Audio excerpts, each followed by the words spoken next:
Amigos, conforme anunciamos no começo do programa, vamos agora ao vivo até Curitiba, onde o secretário estadual de Saúde, Beto Preto, participa no estúdio do Balanço Geral para atualizar todas as informações sobre a pandemia do estado, tá? A entrevista é com o nosso colega Jasson Goulart, direto lá de Curitiba, né? O Balanço Geral lá de Curitiba, que é para todo o estado, ou seja, né? É importante essa participação, né, para termos um panorama real da situação do estado do Paraná. Assistimos no começo do Balanço Geral o Vinícius Filipac, que é um chefe do Departamento de Secretaria de Saúde do estado, falando sobre a situação preocupante e dizendo que parte da população pode ser dizimada, entre aspas, se a população não colaborar, né? Então é preocupante. Vamos lá acompanhar então com Jasson Goulart. Diversas dúvidas, né, que surgiram nesses últimos dias e também para dar um cenário, para tentar clarear a situação no nosso estado, ver como é que essas coisas possam ser melhoradas, quais as expectativas, os planos, planejamentos do governo para isso, né? E é importante fazermos agora um alinhamento, né, do que a gente está vivendo em todas as partes do nosso estado e por isso, né, você pode participar também, mande uma mensagem aí para a sua vizinha, para os seus parentes, filhos e até mesmo colegas de trabalho com essa entrevista, né? Nós queremos trazer aqui informações importantes para você guiar a sua vida nas próximas semanas. Inclusive, quem não puder assistir agora, depois que acompanhe também, procure na internet, no YouTube, com certeza esse bate-papo aqui com o secretário Beto Preto, secretário de Saúde do Estado do Paraná. Obrigado a vocês em todo o nosso estado que estão nos acompanhando agora. Secretário, obrigado pela sua presença mais uma vez. Eu que agradeço, Jasson. Aqui no Balanço Geral, uma satisfação falar com você, credibilidade total. Gostaria de saber o seguinte, o senhor está recuperado da Covid? Ainda tenho um pouco de cansaço no final do dia, no começo da noite, mas acho que passei o pior. Claro, depois do Covid tem outras situações que podem acontecer, os fenômenos chamados tromboembólicos, embolias, então a gente vai se cuidando, sempre tentando se movimentar para não passar por isso. Secretário, parece que muita gente, às vezes, não entendeu ainda a realidade dessa doença da Covid-19. Se encontrando em baladas, fazendo festas clandestinas, reuniões que, às vezes, acabam trazendo reflexos muito negativos para os hospitais e para todos nós paranaenses. Sim. E ontem, uma declaração do seu diretor de gestão da Secretaria de Saúde chamou muita atenção de todos nós aqui na RIC Record TV, especialmente a minha, quando ele disse que se continuarmos nessa pegada, né, entre aspas, com esse problema, a situação que a gente está vivendo, 2% da população do Paraná vai perecer com a Covid-19. Pode ser dizimada, essa foi a palavra, inclusive, utilizada numa rádio aqui da cidade. Secretário, é isso mesmo? Número de casos confirmados. Agora, veja, é importante frisar, nós estamos diante de uma outra cepa, é uma outra doença do coronavírus. E eu pude ver isso dentro do hospital onde fiquei internado. Os casos evoluíam de maneira muito mais rápida, o contágio é muito mais rápido e por isso nos chamou atenção. Nós tínhamos uma mortalidade, Jasson, daqueles cidadãos que precisam de uma UTI, em torno de 20%. 20%. Se você tinha 100 pessoas internadas numa UTI, 20, 25 poderiam perder a vida. Essa cepa P1 amazônica brasileira, ela está levantando essa possibilidade para mais de 40%. Então, veja, se você tem hoje 1.400, 1.500 pessoas internadas numa UTI por coronavírus, a chance de 40% deles não voltarem para casa é grande, é muito grande. Mas com isso, também eu quero dizer o seguinte, é transparência nos dados. Se nós temos 1.500 pessoas, nós temos aí um quantitativo aí de 600 que podem não voltar para casa. Mas isso é fato, ninguém está inventando nada. Nós queremos com isso também falar para as pessoas que estão nos acompanhando aqui agora, principalmente essa minoria explosiva que vai para a balada, que vai para a aglomeração, mas não é só esse pessoal que vai para o bar tentar beber, nada, não é só esse. Tem lá também a família que resolve fazer um chá de bebê. Esse chá de bebê, nós temos históricos já, de pessoas que saíram dali todos contaminados. Tem uma comemoração de 50 anos, bodas de ouro, do pai, do vô e da avó, que daquela família, de 24 pessoas que se reuniram, 18 ficaram contaminados e 3 foram a óbito. Então, temos os mais diversos exemplos. Secretário, eu gostaria de pontuar duas coisas aqui, então. Eu acho que é importante agora a gente prestar atenção exatamente nesses números que trouxe aqui o secretário Beto Preto. Ele disse o seguinte, secretário, me corrija se estiver errado, por favor, mas o seu diretor, inclusive, ontem disse também, né, o Vinícius Filipac, que 40% das pessoas, mais de 40% das pessoas, preste atenção, porque esse número é seríssimo, esse número é gravíssimo. É isso, secretário? Mais de 40 pessoas que vão para uma cama de UTI, sim, acabam não voltando? Secretário? Podem não voltar. Eram 20%, 25% e esses números agora ultrapassam um pouco 40%. Então, nós fazemos um esforço no governo do estado, já, você tem acompanhado desde o início, nosso esforço é ampliar leitos, colocar leitos à disposição. O Paraná, historicamente, tinha 1.200 leitos de UTI contratados pelo SUS na UTI geral, infarto, acidente, o paciente com derrame. Nós fizemos uma outra rede paralela com quase 1.500 leitos e vamos ampliar mais. Secretário, mas se o senhor me permite, desculpa interrompê-lo, mas o senhor está falando de ampliação. Mas ontem eu ouvi ainda do seu gestor que não tem mais para onde correr, difícil, não tem mais para onde ir. Como é que faz, secretário? Nós estamos tentando o que é possível fazer. Então, existem alguns hospitais que ainda têm leitos de enfermaria com mais condições. Nós estamos tentando reverter esses leitos para leitos de UTI.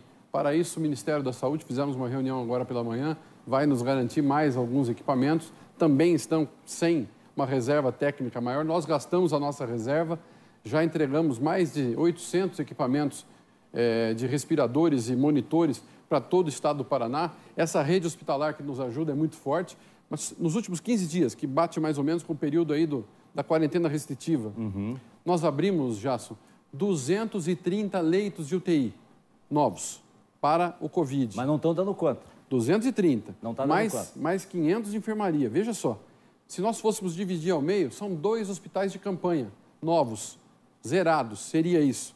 Mas eles estão dentro dos hospitais do Paraná inteiro. Nem assim, nesse momento, está dando conta. A fila vai girando. Essa fila que a gente informa todo dia, de maneira transparente, ela vai girando durante o dia. Nós temos aí em torno de 18% ou 20% que não conseguem entrar nos hospitais nas 24 horas.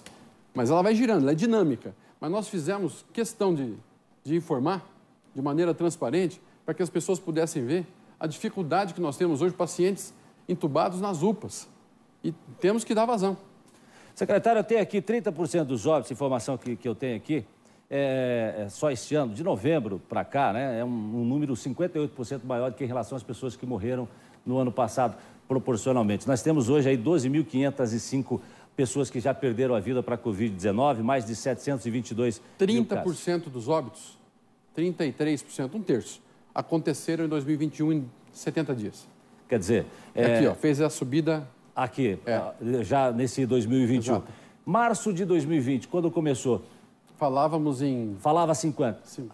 Em algum momento acharam que ia chegar a esse número de 12.500 paranaenses mortos? No Paraná, ninguém. No Brasil, ninguém. A própria Organização Mundial de Saúde classificava como virose, o coronavírus como uma virose que teria um curso mais ou menos parecido com o H1N1.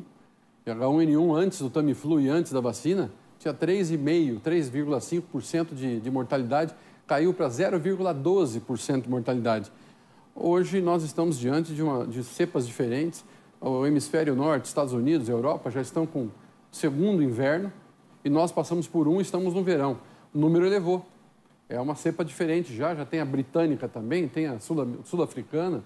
Se nós não vacinarmos rapidamente, fatalmente nós vamos ter dificuldades. E aí eu quero perguntar para o senhor, as vacinas, nós já tivemos, inclusive, um número reduzido, anunciado, inclusive, pelo próprio governo federal, que pretendia mandar milhões de vacinas e tal, e aí, de repente, não chegaram essas vacinas, tiveram que diminuir um pouco essa divisão aí, né? E aí eu pergunto para o senhor, essa nova cepa, há quem diga também que é uma nova doença, essas vacinas, elas são eficientes? A Fiocruz já está estudando isso, outros institutos também. A AstraZeneca me parece que mantém a mesma eficácia e já existem estudos dizendo também que a vacina do Butantan, Coronavac, também mantém a eficácia num patamar equilibrado. Então, é o que nós temos hoje, vamos continuar vacinando. Acabamos de sair, como eu disse, da reunião com o governador Ratinho Júnior, ministro Pazuello da Saúde, e lá nós insistimos na cobrança do Programa Nacional de Imunizações. Temos um cronograma de vacinar 4 milhões de paranaenses, já até o final do mês de maio. o Ministério ainda não abriu mudanças nisso, diminuiu um pouco no mês de março, mas eu vejo que tanto Butantan quanto Fiocruz, Biomanguinhos, lá no Rio de Janeiro, vão ampliar a produção a partir dos próximos dias. Secretário, nós temos aí recebidas, né, doses, 853 mil. Né? Duas doses. A maioria dessas doses aí são 2 doses. 2 doses. Então, nós temos 3% hoje da população paranaense vacinada. Exato. Exato. Pouco mais que isso, 3,5%.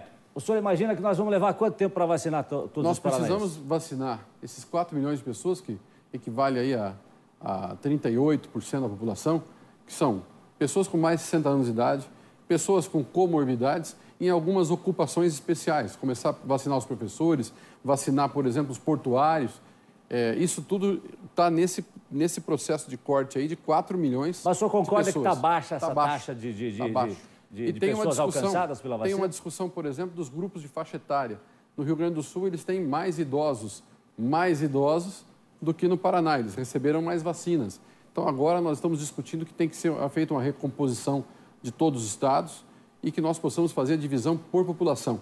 Porque nós temos que correr com a vacinação. Temos capacidade no Paraná de vacinar mais de 200 mil pessoas por dia. Secretário, eu entendo toda essa dedicação e esse pensamento, mas a realidade que a gente tem agora não tem sido essa, secretário. Sim.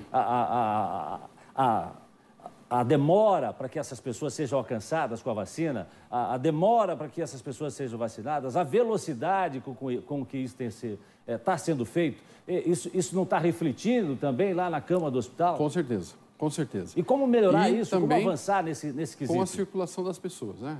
1 ano de pandemia, Jasso, as pessoas estão cansadas de ficar em casa, né? Tem gente que está em casa até hoje, 1 ano depois. Mas a grande maioria tenta seguir o que é possível, usa máscara, os cuidados todos, mas está circulando. Ao circular, leva o vírus junto. Agora, a vacina... Como avançar, secretário? Todos os grandes laboratórios, Coronavac, a própria AstraZeneca, que é a tentativa com a Fiocruz, tem aí a Pfizer, que já assinou o contrato com o Brasil de 8 milhões de doses, podendo chegar a 100 milhões. Quando essa vacina da Pfizer pode chegar no Paraná? A Pfizer chega no primeiro semestre ainda. Tudo isso, no Brasil, tem exclusividade com o Ministério da Saúde. Então, se alguém falar que vai comprar aqui, vai comprar ali, nós negociamos, nós conversamos, nós tratamos com todas as farmacêuticas, mas a prioridade é do Ministério da Saúde. Quem compra para 210 milhões, compra melhor do que quem compra para 11 milhões. Mas não é só o Paraná. Essa discussão, ela não pode ser fumaça para as pessoas acharem que nós estamos, não, vai chegar a vacina. Não. Nossa luta é para fazer o Ministério entregar mais. Nós precisamos de mais vacinas. O Fiocruz, dentro de 10 a 15 dias, deve estar produzindo 700 mil doses dia. Então, vai aumentar. O Coronavac está falando também vai chegar em torno de 500 mil doses dia. Então, nós vamos ter mais vacinas para ofertar. Mas isso para frente. Hoje, para zerar essa fila dos hospitais, o senhor imagina quanto tempo? Em primeiro lugar... Essa fila de espera, né? Fila de espera, porque o próprio relatório da CESA ontem trazia o número de 1.071 pessoas, seja esperando. 519 para UTI, 519... Elas vão girando durante o dia. 552 para a clínica. Nós vamos ter aí um período de 8 semanas da cepa amazônica mais forte. Nós estamos contando que já estamos na 5ª semana. Então, nós temos 21 dias muito difíceis pela frente e eu apelo sempre, eu deixo o meu apelo para que as pessoas possam realmente pensar nos dias que vêm pela frente, se cuidar, usar máscara, fazer uma reunião familiar, alertar principalmente os mais jovens. O mais jovem sai de casa, quando volta pode ser o vetor para trazer o vírus para dentro de casa.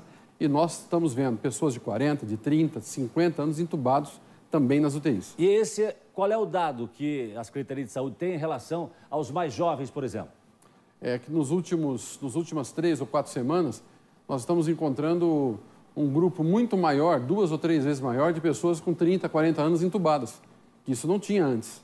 E agora está aumentando, ampliando esse número de pessoas dentro dos hospitais. Ou seja, a doença está se espraiando nessa nova cepa P1 amazônica brasileira. 10 dias atrás, a Fiocruz fez um teste no Paraná com os casos positivos. Os que têm carga viral mais alta, aplicou 216 testes para P1. 70%. 70% foram confirmados como cepa P1 amazônica brasileira.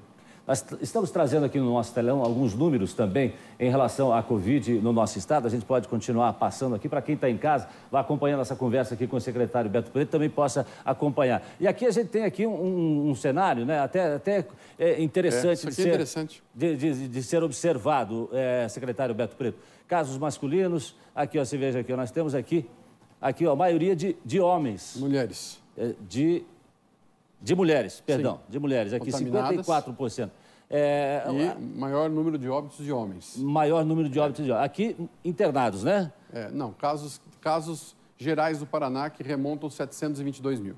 As mulheres estão sofrendo mais? Estão sofrendo um pouco mais. É importante frisar o seguinte, 13% dos casos confirmados, casos de modo geral confirmados pelo exame do cotonete, 13% têm mais de 60 anos de idade. Já nos óbitos, 77% têm mais de 60 anos de idade. Então, assim, afetam a todos. Pior para quem é mais idoso, para quem tem mais idade. Agora está aumentando o número de pessoas com menos de 60 anos que estão perdendo a batalha para o Covid também. Tem algumas perguntas aqui, secretário, que chegaram aqui para o nosso WhatsApp. Aqui. A Maria de Colombo está perguntando o seguinte, como é que eu faço? Não consigo marcar e consulta, estou morrendo de dor na coluna e os hospitais estão lotados. Está dizendo a Maria de Colombo.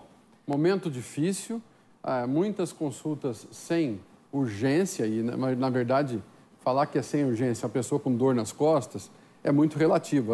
A dor que está incomodando a Maria é a sua dor nas costas.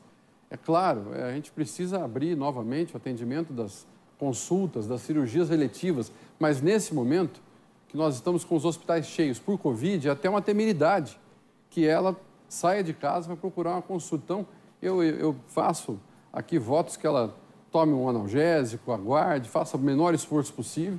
É um momento de guerra que nós estamos passando. A Karine está perguntando o seguinte, deputada, aqui é uma preocupação, inclusive, de todos os pais. Como fica a situação nas escolas? Os professores serão vacinados? A vacina vale para essa cepa? É o que está perguntando a Karine. Vale para essa cepa. Os professores estão no plano, dentro desses 4.080.000 pessoas, até o mês de maio. Antes disso, se houver a volta, vai ser a volta híbrida, com poucos alunos, restringidos por metro quadrado, dentro dos ambientes fechados.